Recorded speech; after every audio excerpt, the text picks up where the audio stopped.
What happens when the woman who once shut down Buckingham Palace with a single interview suddenly finds herself ghosted by Hollywood's biggest tastemakers? Imagine spending years crafting the perfect comeback.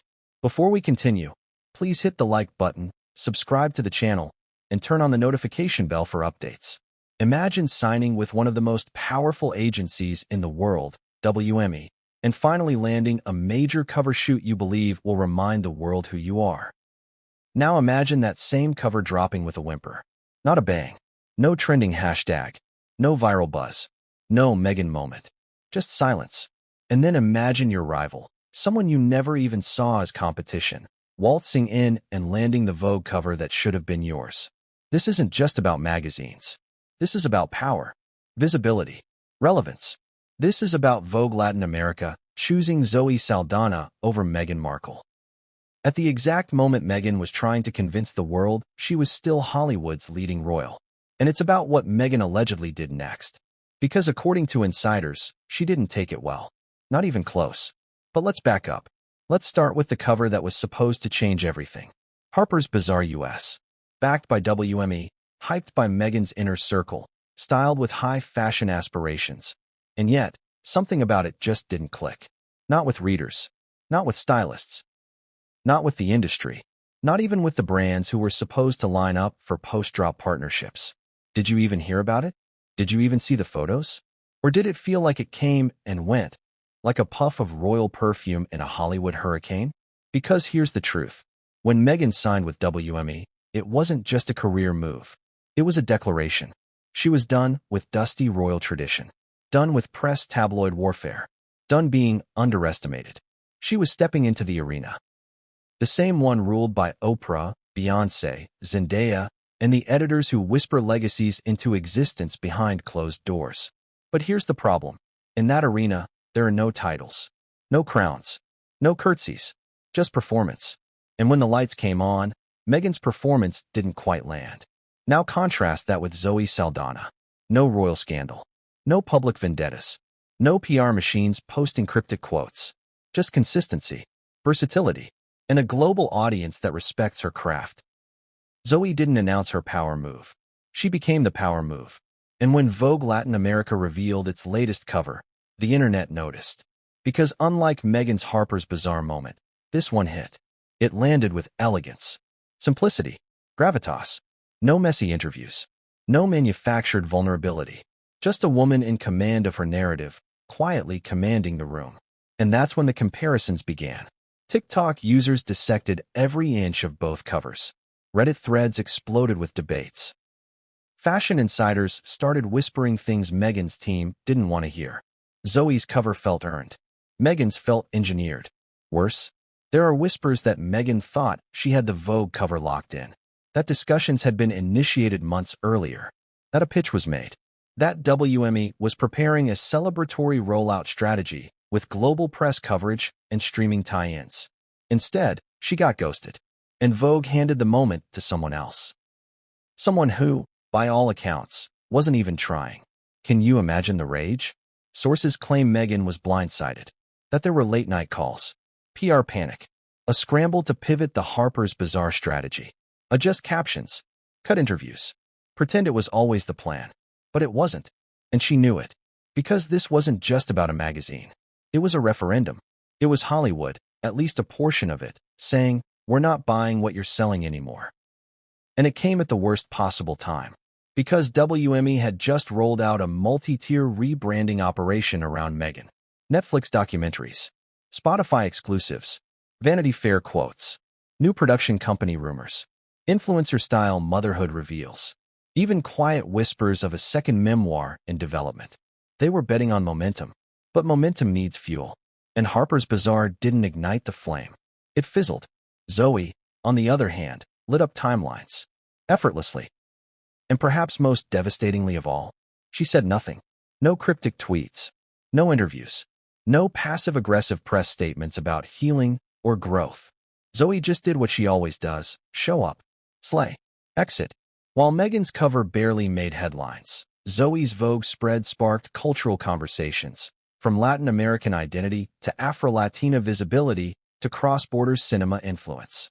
In a single issue, Zoe represented a movement. Meghan represented a campaign. And Hollywood noticed. So now, Meghan's team is regrouping, trying to rewrite the narrative. But can they? Can even the most powerful agency in the world save a campaign that no longer resonates? Or has Meghan Markle officially entered what every public figure dreads most? The fatigue zone? Where the media rolls their eyes. Where the audience scrolls past. Where covers flop, not because you're hated, but because they've simply seen it all before. The stakes are higher than ever. This isn't just about Zoe Saldana's cover. This is about a slow unraveling of the Markle media empire, the one built on disruption, now threatened by disinterest. And the tension inside WME is real. Some sources claim there are internal rifts, those who still believe Meghan can rise again, and those who think the ship has sailed. Meanwhile, Vogue remains silent. And Zoe? She's already moved on to her next global project, leaving behind a cover that might just go down as one of the most symbolic quiet takedowns of 2025. But don't blink, because what's coming next might just be Meghan's most desperate move yet. One last swing at reclaiming the spotlight. And if the rumors are true, it's already backfiring. Because somewhere deep inside WME's Los Angeles headquarters, an email chain is circulating, one that reveals what really happened behind the scenes. And who made the call that cost Meghan the cover of the year? What if everything you thought was yours suddenly wasn't? What if the moment you'd spent months, maybe years, positioning yourself for was handed to someone else? Someone who didn't fight for it, didn't campaign for it, didn't beg for the spotlight. They just walked in, and the room turned. That's exactly what happened when Vogue Latin America unveiled its April 2025 cover. A striking, regal, and quietly powerful image of Zoe Saldana. No pomp, no teaser trailers, no endless countdowns on Instagram. Just one post. And within hours, it was everywhere. The ripple effect was immediate. Fashion accounts praised the minimalist elegance. Film buffs called it a cultural win. Activists applauded the message of representation without performative fanfare. Even seasoned journalists admitted this was the kind of cover that felt earned. Now pause and compare that to what Meghan Markle was planning. By all accounts, her Harper's Bazaar cover was supposed to be a moment. It had the backing of WME. The styling was modern. The captions were crafted to stir conversation. There were themes of rebirth, reclaiming identity, and womanhood in power. But instead of exploding, it evaporated. No viral swell. No industry-wide buzz. No cascade of celebrities reposting it with heartfelt commentary. It just happened. And that's the difference between a campaign and a coronation. Zoe didn't need to announce a comeback. She never left. And Vogue's decision to hand her that platform, at this moment, in this climate, with this messaging, wasn't just editorial. It was symbolic. You can feel the shift, can't you? For years, Meghan has positioned herself as the misunderstood royal-turned-Hollywood icon. She crafted a brand around overcoming, disrupting, and reclaiming. And for a while, it worked. The Oprah interview, the Archetypes podcast, the Netflix docuseries. Each a calculated piece of a larger media puzzle. But then came the saturation, the constant headlines, the constant truth-telling, the endless cycles of rebranding. Audiences started asking the one question no celebrity wants to hear. But what does she do? Zoe, on the other hand, doesn't tell her story. She lives it. She doesn't perform strength. She embodies it. From Avatar to Guardians of the Galaxy, from independent dramas to global franchises, Zoe has been a fixture in the industry for over 2 decades. She's been Afro-Latina, multilingual, and culturally intersectional before those terms became trendy buzzwords. And she's done it all without drama. Isn't that fascinating? Because in the age of oversharing, Zoe's restraint feels almost rebellious. And maybe that's why Vogue Latin America crowned her. Because they weren't looking for noise. They were looking for presence. Now here's where it gets even more compelling. Sources close to the fashion industry claim Meghan's team had been in early talks with Vogue Latin America months prior. There were whispers of a special issue highlighting women of global influence. Meghan's name was on the table. Her WME reps had allegedly pitched a feature aligning with her upcoming philanthropic initiatives. They had concepts, mock-ups, and even a rumored pre-shoot mood board. And then, radio silence. No callbacks. No follow-ups. Just silence. The Meghan machine had been benched. Quietly. strategically. And Zoe, without pitching, without pushing, was given the space Meghan had been angling for. That's when everything shifted behind the scenes. There's something you need to understand about how covers work in this new era. It's not just about aesthetics. It's about currency. Who's bringing relevance? Who's engaging the audience? Who's speaking to culture without screaming into it? Meghan tried to speak to culture. Zoe became it. So when Vogue revealed that issue, it wasn't just a publishing decision. It was a verdict. And Hollywood listens to verdicts. Let's talk about the actual image. The lighting, the posture, the color tones. It was stripped down, elegant, and quietly assertive. Zoe wasn't styled to shock. She was styled to settle. There was a calm, commanding presence in her eyes that said, "I don't need to prove anything anymore."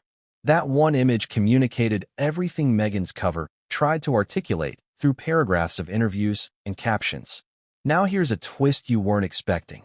There was a moment in early 2024 when Meghan and Zoe were both being considered for a separate international cover, a European edition of Vogue, to be specific. According to a stylist familiar with the selection process, the debate came down to one question. Who brings more longevity? Not virality, not controversy, not immediate press. Longevity. Zoe won. Twice.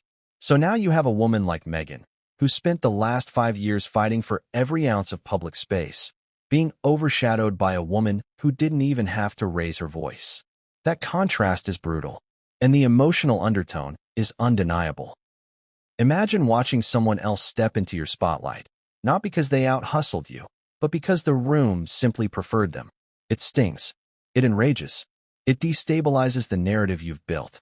And if you're someone like Meghan, whose entire brand hinges on being the voice of modern power, how do you spin this kind of rejection? Here's what we're hearing from PR insiders. Meghan's team didn't expect Zoe to be the cover choice. In fact, they were allegedly preparing for a dual feature month, with Meghan on Harper's Bazaar and the possibility of an accompanying piece in another fashion publication, possibly Vogue Mexico or Vogue Latin America. The goal was saturation, maximum visibility, total narrative control. But they lost control. And now, for the first time since signing with WME, Meghan's Hollywood plan has hit a visible wall. There's also something symbolic about the timing. Zoe's cover dropped within the same 10-day window as Meghan's Harper's Bazaar release. Side by side, the public compared them. Not just the imagery, but the energy. And what they saw was a queen and a candidate. Let me ask you something. When was the last time Meghan Markle surprised you, in a good way? When was the last time she revealed something unguarded, unfiltered, or truly new? Zoe doesn't need to surprise. She just evolves. And that, my friend, is the real difference. Because while Meghan is busy reminding us of who she used to be, a royal, a survivor, a reformer, Zoe is quietly showing us who she is becoming. And the industry is watching. But what Meghan allegedly did next could change everything. Because when her team realized what had happened, when they saw Zoe's cover and understood what it meant, they didn't just panic. They retaliated. Retaliation, in Meghan's world, rarely comes in the form of screaming matches or overt public breakdowns. No, the weapon of choice is always the narrative. The pivot, the subtle shift in tone that reframes the entire moment. At least, that's what her inner circle hopes for every time. Because if there's one thing Meghan has mastered, it's the art of reframing. When something doesn't go her way, the story bends. The spotlight adjusts. The new message is fed to the masses. Usually through carefully crafted sound bites, curated Instagram captions, or, more recently, the ever-willing echo chambers of online royal loyalists. But this time, the pivot didn't land. Shortly after Zoe's Vogue Latin America cover took over fashion headlines, Meghan's Harper's Bazaar campaign started to feel, well, defensive. Her captions leaned heavy on words like reclamation, resilience, and womanhood on her terms. The problem? They read more like rebuttals than reflections. The audience could feel it. The industry could smell it. It wasn't empowerment. It was damage control. Because here's the cruel irony. Meghan's entire cover package had been styled to scream arrival, a phoenix rising from the royal ashes. But it dropped the same week that Zoe's presence whispered something far more powerful. I never left. And if you're in Meghan's position, That kind of contrast isn't just humiliating, it's existential. Especially when your entire media strategy hinges on the idea that you're always 5 steps ahead of everyone else. The cover was supposed to reintroduce her as Hollywood royalty. But next to Zoe's effortless reign, it made Meghan look like she was auditioning for a throne no one wanted anymore. So what did Meghan do? She disappeared for about 72 hours. No tweets, no follow-ups, no interviews. And then, just like that, a new push began. Her stylist started dropping behind-the-scenes photos. Her makeup artist did a lengthy post about working with a woman who embodies modern leadership. One of her inner circle liked a tweet that conveniently read, "Some women try to impress fashion editors. Other women inspire movements." You see the strategy, don't you? The implication was clear. Zoe may have won the cover, but Meghan still had the moral high ground. The deeper purpose, the global cause. But here's where it got awkward. Nobody asked. Nobody needed Meghan to play the activist card this time. Nobody was comparing her cover to Zoe's because of social impact. They were comparing influence, presence, command, star power. And Zoe had it in spades. Now let's dig deeper. There's a very specific kind of rage that builds when you feel the world has overlooked you. It's not loud. It's not even always visible. But it's burning. And insiders close to Meghan's team say she wasn't just frustrated. She was furious. Not just at Vogue. At WME. At her stylists. Even at herself. Because in the quiet aftermath of Zoe's win, there was an unspoken question floating through the upper levels of Meghan's team. Did we bet on the wrong moment?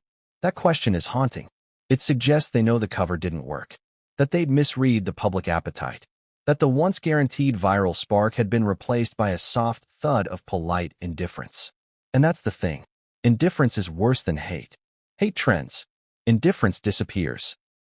So while Zoe's Vogue cover racked up millions of impressions, deep dive fashion commentary, and major Hollywood praise, Meghan's Harper's Bazaar moment faded into a kind of curated oblivion. Even tabloids didn't bother roasting it. They just moved on. And that silence is lethal in an industry that thrives on noise. Here's another twist. Sources claim there was a frantic internal conversation inside Harper's Bazaar just days after publication. Something about the online engagement being well below projections. Talk of how the cover wasn't being picked up internationally. That reposts from other editions of Bazaar never materialized. And most notably, there were rumors that an editorial partner quietly pulled out of a planned follow-up feature involving Meghan. The whispers started snowballing.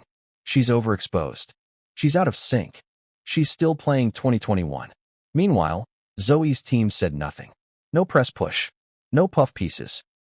Just a few subtle behind-the-scenes videos and a casual repost from Vogue Latin America. And that strategy, the silence, became her loudest message. Zoe wasn't fighting for validation. She already had it. So where does this leave Meghan? Backed into a corner, clutching a media plan that no longer matches the moment, and surrounded by advisors who now have to decide whether they double down or start rewriting the next chapter entirely. But Meghan isn't used to second place. And according to several fashion insiders who spoke anonymously, there may have been an even bigger betrayal behind the scenes, one that left Meghan completely blindsided. Because someone inside Vogue allegedly promised her something. A possibility. A maybe. A whisper of exclusivity. And when Zoe's cover dropped, that promise vanished. You want to know how Meghan really found out? She wasn't given a heads up. There was no courtesy call. She saw the post on Instagram, just like everyone else. That's the moment the mask cracked. Imagine sitting with your team, mapping out next steps, believing you're about to dominate the fashion narrative for weeks, only to see that post appear on your screen. A cover you thought might be yours. A look you believed you had a shot at. Worn by a woman who didn't need to strategize, whisper, or pitch. She just was. And the worst part? The Vogue caption didn't mention Meghan. At all. Not even a nod. Not even a veiled contrast. Zoe was treated like she was the only woman in the room. And that, more than anything, was the moment Meghan realized something had shifted. Because for the first time in years, she wasn't part of the conversation. She was the conversation, but not in the way she wanted. She was the what could have been. The almost. The echo. And as Hollywood's insiders whispered and fashion editors toasted Zoe's win, Meghan's team retreated to regroup. To re-strategize. to figure out how to reinsert her into a space that was now being elegantly dominated by someone who didn't have to try so hard. But what none of them realized, not yet, anyway, was that the Zoe cover wasn't the only hit coming. Because buried in the email servers of a major fashion house was a thread, one that exposed who really made the call to replace Meghan in the Vogue slot. And once Meghan saw that, everything changed. It was supposed to be her comeback, a full-circle moment, the kind of glossy cover rollout that would silence critics, reset narratives, and reposition Meghan Markle as something bigger than the controversies, the Netflix series Backlash, or the Spotify collapse. This was Meghan 2.0, fashion-forward, self-assured, woman of substance vibes with the entire muscle of William Morris Endeavor behind her. Not just an actress, not just a former duchess, but a brand, a force, a legacy in progress. And Harper's Bazaar US was the chosen platform to unveil it. But what unfolded was nothing short of catastrophic. Not in the way tabloids love to exaggerate, or in the way haters try to meme into existence.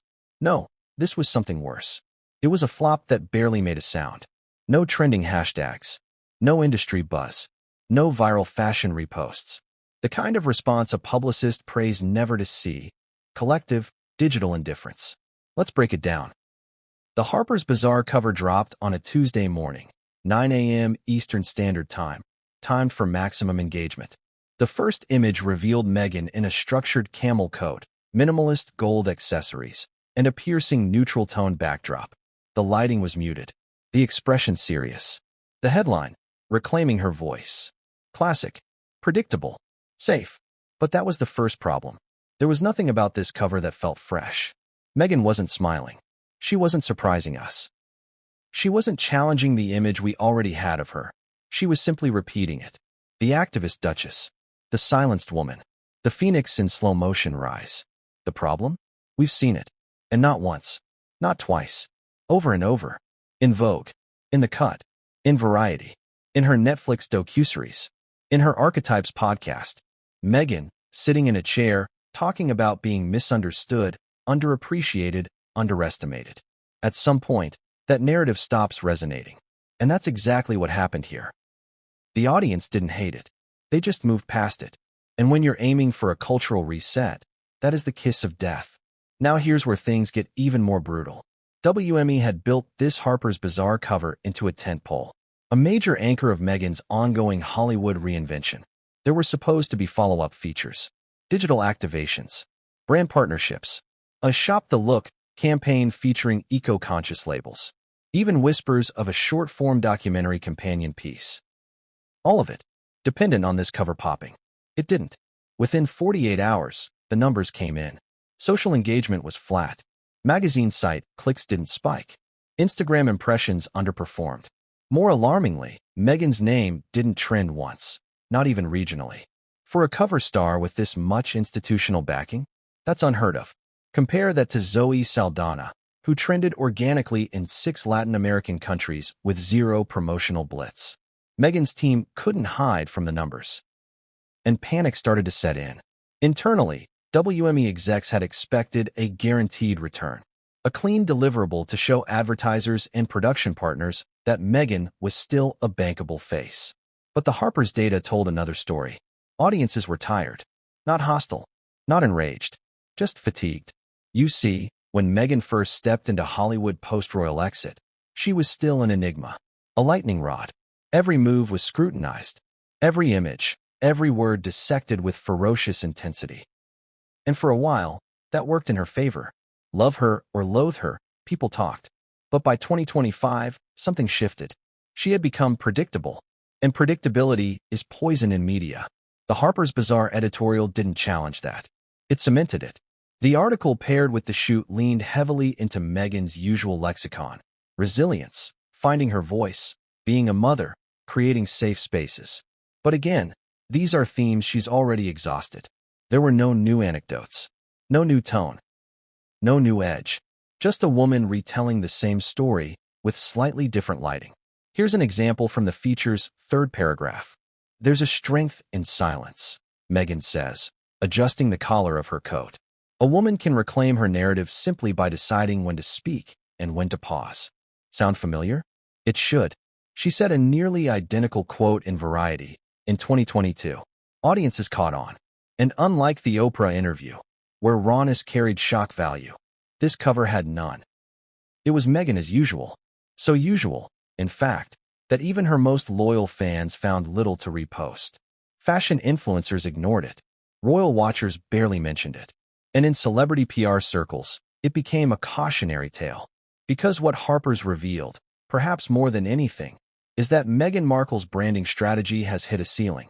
Here's where WME made their biggest mistake. They assumed the idea of Meghan was still strong enough to move units. That her mere presence on a cover would ignite conversation. That old royal magic could be recaptured with a neutral palette and a moody stare. But fashion has moved on. It's louder, more playful, more chaotic. Or it's the opposite, incredibly quiet, but rooted in credibility. Zoe's Vogue cover worked because it said everything without trying to say anything. Meghan's Bazaar cover tried to say everything, but revealed nothing new. Now let's talk about the fallout. According to insiders close to WME, the post-mortem meetings after the Harper's drop were tense. Meghan's publicist allegedly blamed the styling. The stylist blamed the editorial team. The editorial team blamed the over-control from Meghan's side. Fingers pointing everywhere. Because in the background, something even more embarrassing had just surfaced. Meghan's team had prepared for this to go viral. They'd already locked in a series of upcoming brand collaborations tied to the Harper's aesthetic. Sustainable fashion brands, wellness tie-ins, even a rumored clean beauty drop. And when the cover flopped, those partners ghosted. Multiple follow-up campaigns were shelved. A high-end skincare brand that was preparing to launch a limited edition collection themed around quiet luxury pulled out at the last minute, citing lack of organic traction. You can imagine the frustration, the humiliation, and most of all, the confusion. Because Meghan did everything by the book. She wore the right brands. She gave the safe answers. She leaned into empowerment. She played the long game. But it still didn't land. And that's the wake-up call WME wasn't prepared for. They believed Meghan was still in demand, still viral, still relevant. But what Harper's made painfully clear is that Meghan is no longer driving the cultural conversation. She's reacting to it. Now here's a contradiction you might not expect. Behind closed doors, some of Meghan's team reportedly warned against the Harper's cover months before launch. They wanted something bolder, something with edge, less Duchess, more Hollywood mogul. More risk, more color, more fun. But Meghan insisted on elegance, on subtlety, on quiet power. She wanted to show growth, sophistication, distance from chaos. And in doing so, she landed right into the most dangerous branding pit of all, forgettable. And let me ask you something. When was the last time someone forgettable got the Vogue cover? Because here's the final twist. That very same week, Vogue Latin America confirmed they'd passed on a Markle feature earlier in the year. They hadn't just picked Zoe instead of Meghan. They'd considered Meghan and chose differently. Let that sink in. This wasn't about being excluded. This was about being dismissed. And Meghan's team knew it. Which is why, just days after the Harper's disappointment, Meghan quietly canceled an upcoming media appearance. A podcast re-debut she had scheduled was postponed due to scheduling conflicts. Rumors flew that the real reason was simpler. They didn't want to risk another flop. Because now, Meghan isn't just fighting the tabloids. She's fighting apathy. And in the world of celebrity, that's a war few survive. But what WME didn't know, what Meghan couldn't have predicted, was that something far more personal was about to erupt. A betrayal, a breach, and an internal leak that would expose who knew what and when. And once Meghan read that email, the gloves came off. What happens when the agency that was supposed to launch your Hollywood era starts questioning whether you're worth the effort? That's the question Meghan Markle found herself staring down after the Harper's Bazaar cover tanked. Behind closed doors, inside the sleek glass conference rooms of WME's Beverly Hills headquarters, a quiet reckoning was underway. And Meghan, once the crown jewel of their prestige client list, was no longer being treated like untouchable royalty. She was being discussed like a liability. But let's back up. When Meghan signed with WME, it wasn't just a business deal, it was a statement. This was one of the most powerful talent agencies in the world, home to Dwayne Johnson, Serena Williams, Reese Witherspoon, and a constellation of elite stars. By aligning herself with WME, Meghan was making it clear she wasn't just a former royal. She was a brand, a Hollywood player, someone who didn't need the palace because now she had the machine. The strategy was carefully mapped out. Multiple verticals: fashion, wellness, media production, podcasting, philanthropy. The goal was to diversify Meghan's presence across platforms, so even if one project didn't hit, the others would pick up the slack. But from the start, there was tension, because Meghan wasn't just a client. She was a force, and not always in the way agencies prefer. She wanted creative control, final say, approval over every press quote, ownership over narrative direction. She was, in effect, trying to run her brand from within the agency. At first, WME played along. They respected the ambition, the backstory, the sense of cultural urgency. But then came the misfires. Spotify ended. Archetypes fizzled. Netflix didn't follow up with another series. Several development deals stalled in pre-production. And the fashion world, once captivated by Meghan's minimalist wardrobe, started to cool.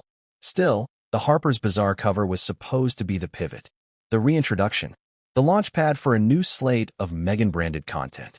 And when that crashed, so did the confidence behind the strategy. According to internal sources, the war room meetings began just 2 days after the Harper's numbers dropped. Meghan was not present for the first one, but her name was everywhere. The phrase being used? Strategic reevaluation. Translation: WME was no longer certain Meghan's brand could deliver ROI, return on investment. One exec reportedly said, "We're throwing good money at a narrative that's already stale." Another, "She's not evolving." The audience is. That's the thing about Hollywood. One day you're a unicorn, the next, you're an overhead. And the mood inside the agency shifted fast. Where once Meghan's name had inspired urgency, VIP handling, accelerated calls, high-level pitching, now it inspired hesitation. Cautious wording, legal reviews. People were nervous. Because WME wasn't just representing Meghan. They were attached to her. Her choices reflected on them. Her failures weren't just her own. They were now part of WME's record. And then came the meltdown. Meghan, upon learning that WME had held strategy talks without her direct input, allegedly confronted her representation. Not with shouting or drama, but with icy precision.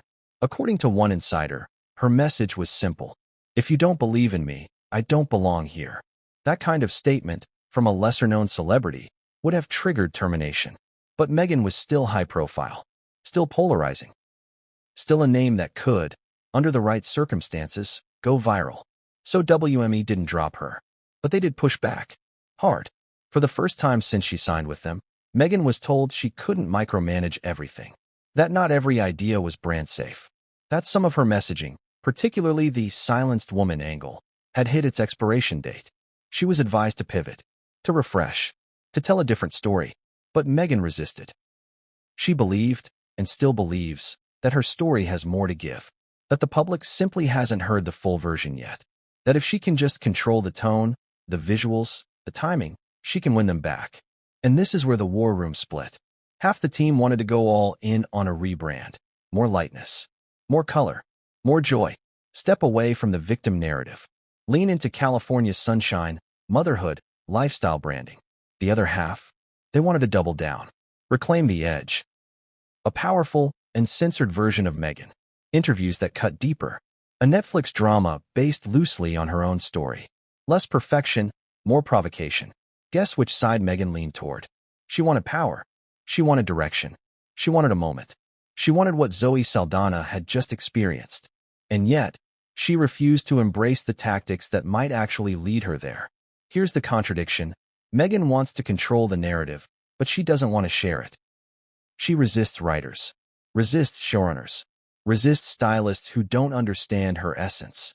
Even within WME, she became known as the final editor. Nothing moved without her blessing. Every photo, every pull quote, every timeline. And that's when people started burning out. One junior staffer reportedly left the team after a particularly tense phone call involving Meghan's image rights. Another executive removed themselves from Meghan's project pipeline entirely, citing philosophical misalignment. This wasn't a meltdown in the Hollywood tabloid sense. This was a slow, invisible collapse of internal faith. WME was no longer confident that Meghan would listen. And when a celebrity stops listening, when they refuse to hear the feedback from the very machine keeping them relevant, they risk becoming radioactive. And then, just as WME was quietly assessing whether to reduce Meghan's priority tier within the agency, the email leaked. It was an internal message, brief, but brutal, sent weeks before the Vogue Latin America cover dropped. The subject line? Zoe versus Meghan, our position. Inside, a breakdown of Vogue's editorial interest levels, and a single line that changed everything. Vogue LA not moving forward with Markle at this time. Too much saturation, concerns cultural relevance. And worse, that email had been forwarded, accidentally or deliberately, to Meghan's WME account team. Meghan saw it, and in that moment, the game shifted. Because now she knew what WME really thought. She wasn't just losing a cover. She was losing the confidence of the machine backing her. And that's when the true war room meltdown began. Meghan allegedly called an emergency Zoom with her top reps. No PR assistants. No junior agents. Just decision makers. And according to someone familiar with the call, Meghan didn't cry. She strategized. She flipped the script. She asked, "What does Zoe have that I don't?" She started mapping out Zoe's moves, studying them, dissecting the visuals, the tone, the rollout, trying to crack the algorithm of effortless relevance.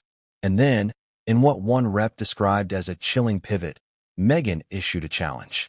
"If the industry wants mystery, I'll give them myth." That's the line. The quote that now echoes through every hallway at WME when her name comes up. It was no longer about just being relatable. It was about reinvention, myth-making, turning Meghan into an idea that couldn't be critiqued. And that's the next phase. She's working on it right now. But it's risky, because to become a myth, you must disappear. And for someone who's addicted to control, to visibility, to narrative dominance, that kind of silence can be terrifying. Still, the wheels are turning. A new plan is forming, one that involves a shift so drastic, it might just work, or destroy everything. But here's the real question. Is WME still willing to follow her into the fire? Or are they secretly looking for an exit plan? Because one more failure, one more flop, and even Hollywood's most powerful agency may decide that royalty just isn't worth the risk. What if your biggest rival didn't throw shade, didn't mention your name, didn't even know there was a competition, because they were simply too busy winning? That's the threat Meghan Markle is facing now. And it comes with a name she never considered a direct competitor. Zoe Saldana. Not a royal. Not a tabloid darling. Not someone staging comeback tours or orchestrating reclamation narratives. Zoe doesn't live in the scandal cycle. She doesn't tease memoirs or drop cryptic Instagram quotes. She just works. And in doing so, she has become one of the most formidable forces in the entertainment industry.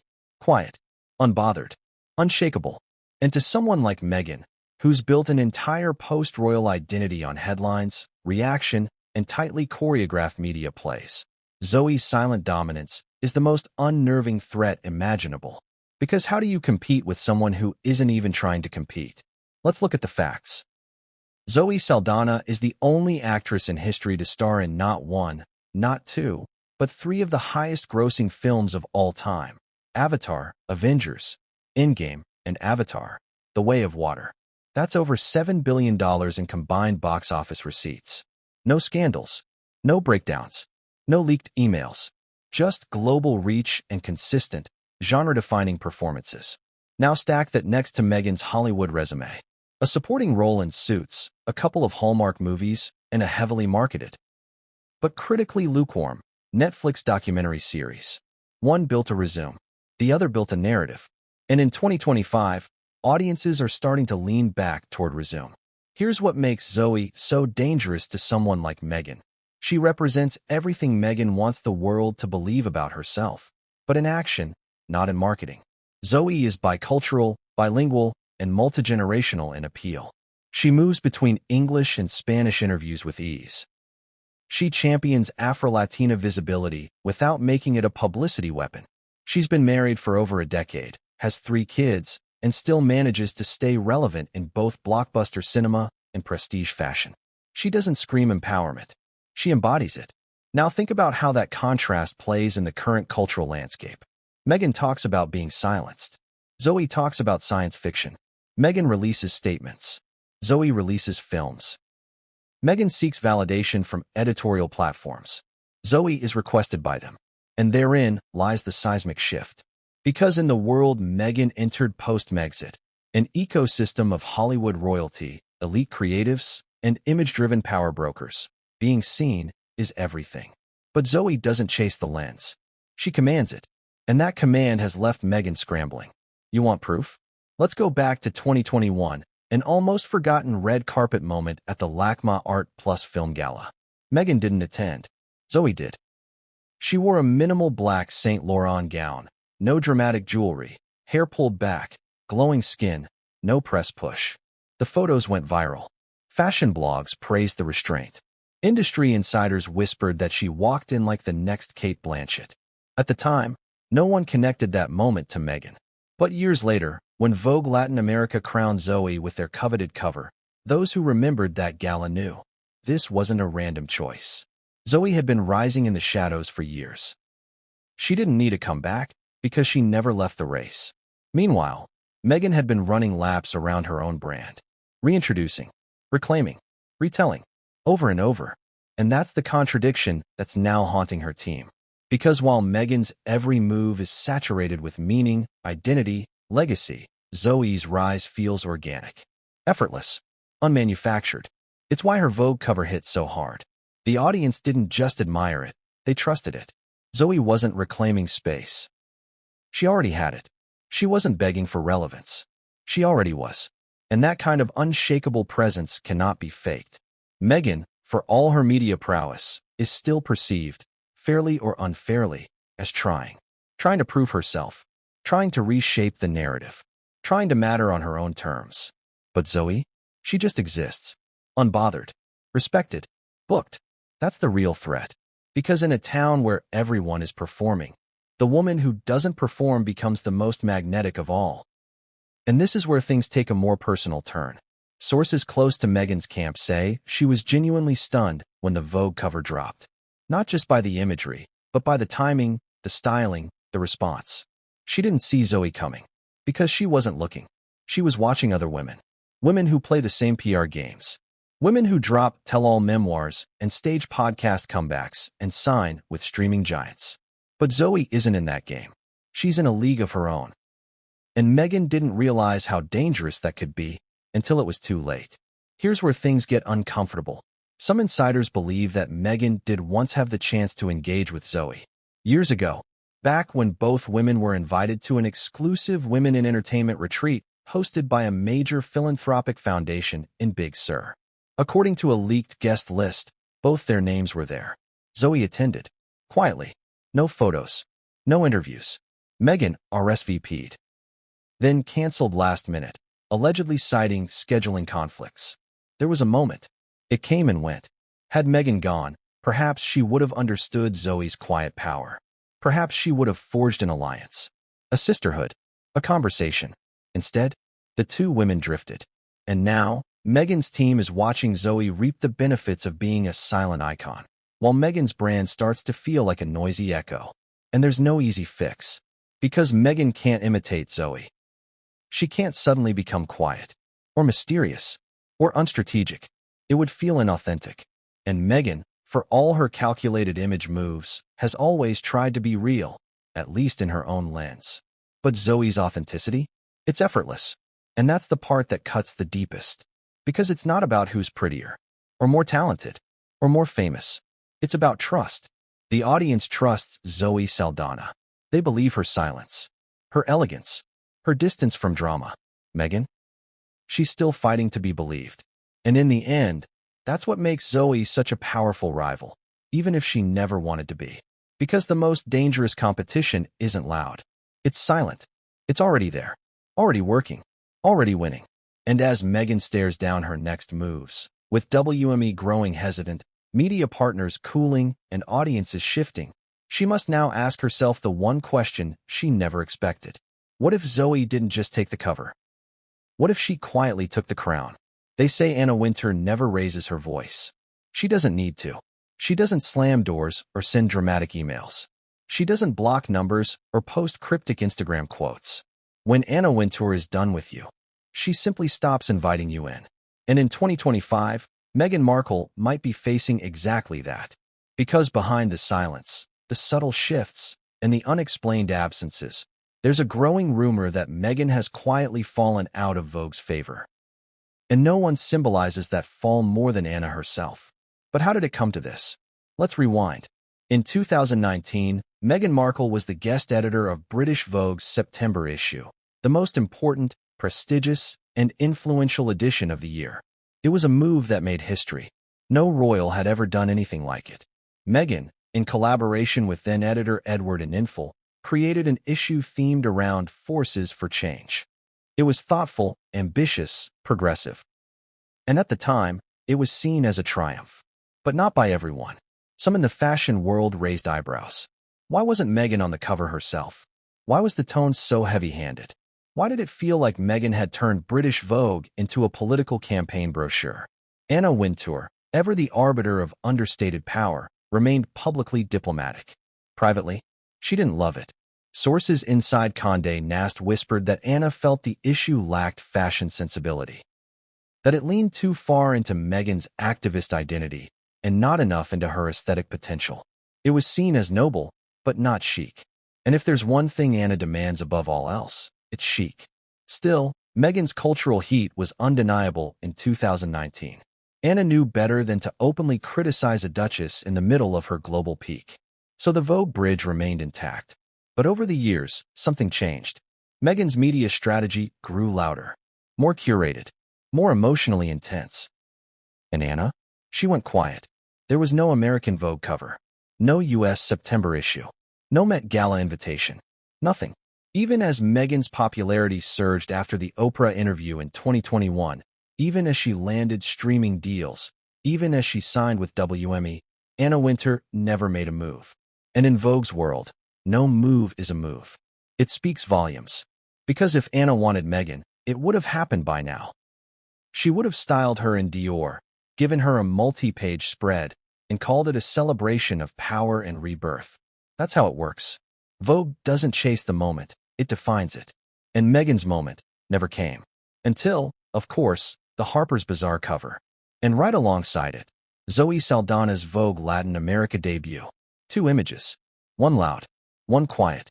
And in the middle of it all, the silence of Anna Wintour. Do you see the pattern?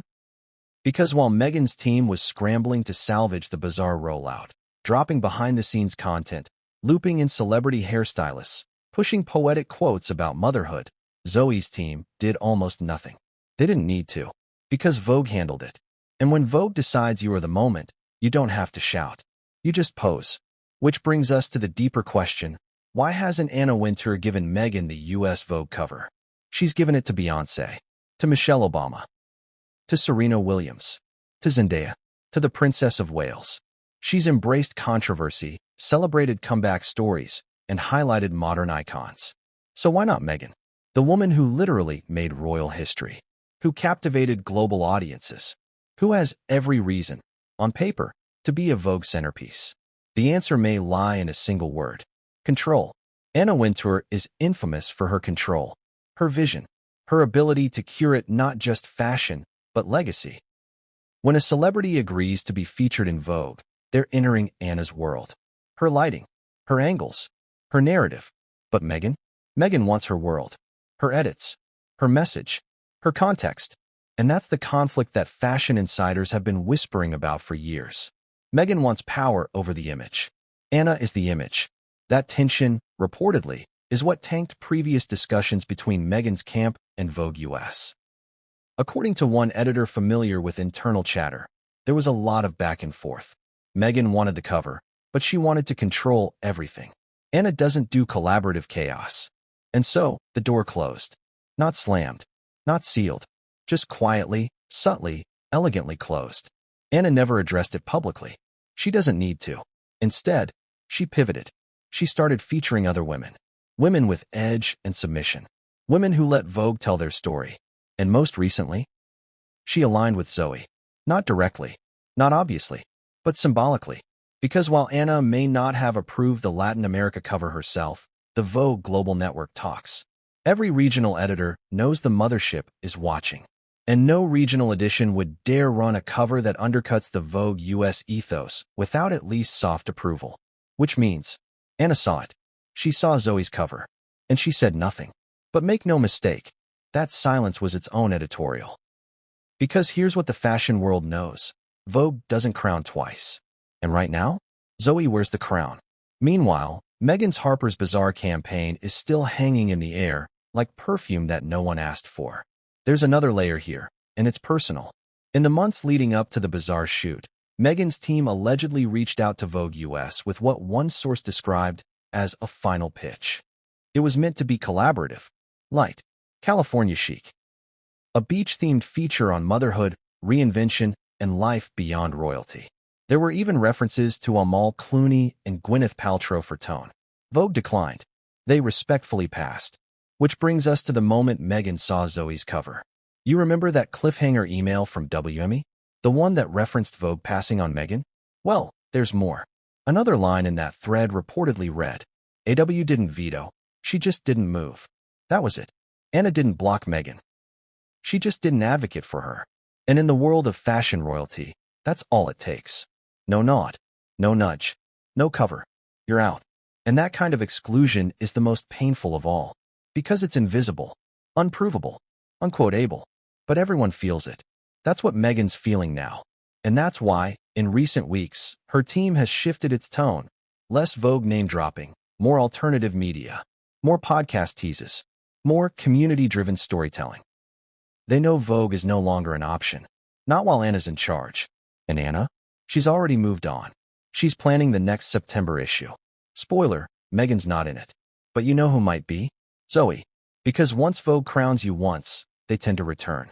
And if Zoe becomes a repeat feature, that's the final word. No interview. No podcast. No Netflix series. Just an image. One woman rising. One woman repeating.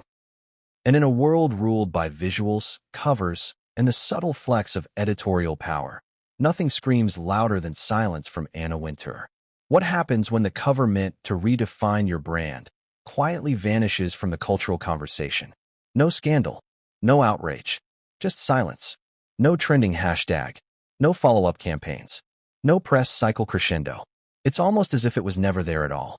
Welcome to the strange, awkward, and telling fate of Meghan Markle's Harper's Bazaar US cover. The one that was supposed to be her glossy resurrection, her moment of reinvention. But instead, it slipped through the cracks of media memory like a stone dropped in the ocean, barely a ripple.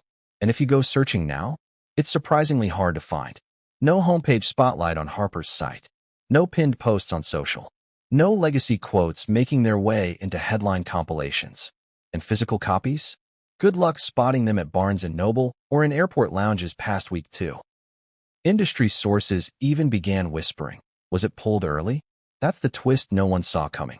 Because a cover of that magnitude, headlined, bankrolled, and coordinated with the likes of WME, doesn't just disappear. Not unless something behind the scenes goes very wrong. Let's start with the rollout. The digital campaign launched at 9 a.m. on a Tuesday. Prime social media real estate. A standard drop. Meghan's team had prepped well. Pre-scheduled tweets, Instagram story teases, stylists tagging each other in BTS reels, quotes about female strength and reclaiming visibility in a digital age. It had all the trappings of a modern media blitz. And yet, the data was flat. Meghan didn't trend. There were no spikes in global search traffic, no major celebrity reposts or endorsements. And within 2 days, Harper's own social media accounts pivoted back to runway slideshows and spring bag roundups. No extended campaign. No Part 2 editorials. No newsletter spotlights. It was as if Meghan's cover had run its course within 72 hours. Unprecedented? Absolutely. Especially considering how past cover stars, from Zendaya to Jennifer Lopez to Florence Pugh, enjoyed weeks of rollouts, spin-off interviews, and multi-platform content cycles. So what happened? According to multiple PR insiders familiar with fashion publishing cycles, the truth is more brutal than any conspiracy theory. The cover simply didn't perform. One high-level fashion consultant put it bluntly. It underwhelmed. There was no engagement, and worse, no momentum. Editors can spin data all they want, but when the audience doesn't bite, the story dies. And this one died fast. But it gets deeper, because behind that failed rollout, there was a second layer of concern, the brand impact. When you put Meghan Markle on your cover, you expect headlines, traffic, buzz, even controversy. What you don't expect is a shrug. And that shrug is what terrified both Harper's and WME. Internally, magazine executives had banked on the Markle name reigniting Harper's stagnant digital metrics. Fashion editorial has struggled for years in the algorithm age, and high-profile celebrity covers are still one of the few surefire drivers of click-through revenue. Meghan's profile, in theory, was a gold mine. But by day 3, the numbers were in. Bounce rate was high. Session duration low. Keyword retention weak. In layman's terms, people weren't staying. They weren't clicking further. They weren't interested. And then, quietly, things began to vanish. The homepage cover block disappeared. The interview, originally teased as a multi-chapter editorial experience, was never expanded beyond one standard write-up. Affiliate links tied to Meghan's lookbook generated almost no revenue, so the embedded product sliders were removed from the article entirely. Even the YouTube companion video, shot on set, behind the scenes, with Meghan discussing female resilience, was released with barely a whisper and then buried beneath unrelated content. At first glance, none of this seems overtly damning. But in the media world, this is a full retreat, a calculated pullback, a vanishing act. Let's talk about the print edition. Meghan's team had arranged for strategic placements at major magazine hubs: Los Angeles International Airport, JFK, Heathrow, Hudson News in New York. Exclusive luxury hotel partners in Beverly Hills and Miami. But just 1 week after launch, those stacks disappeared. Were they sold out? Possibly. But insiders at 2 major travel retail chains suggest something different: quiet rotation. As one anonymous source at a retail distributor explained, sometimes, when a cover doesn't sell quickly, the publishers pull them early. They don't want low-performance metrics sitting on shelves. It's a visual embarrassment. So Harper's allegedly pulled the copies. Quickly, quietly, they refilled those shelves with other titles. Backordered covers. More fashion-forward images. Meghan was gone. And in the silence that followed, speculation exploded in PR circles. Had Meghan's team requested the pullback? Did WME issue a damage control order? Did advertisers threaten to back out? Or worse, had Harper simply decided to cut their losses? Multiple theories emerged, but one in particular stuck. The brand fatigue hypothesis. That Meghan's cover flopped not because she was disliked, but because she had become overexposed. Too many interviews. Too many revelations. Too many soft-focus images of rebirth and resilience. The public had heard it all before. There was nothing new. And in the media industry, familiarity breeds boredom. This led to an even harsher realization within Harper's editorial board. The Meghan cover damaged their fashion credibility. One junior editor reportedly confided to a friend, "We try to do politics and prestige in the same issue, and we got neither." Because here's the thing.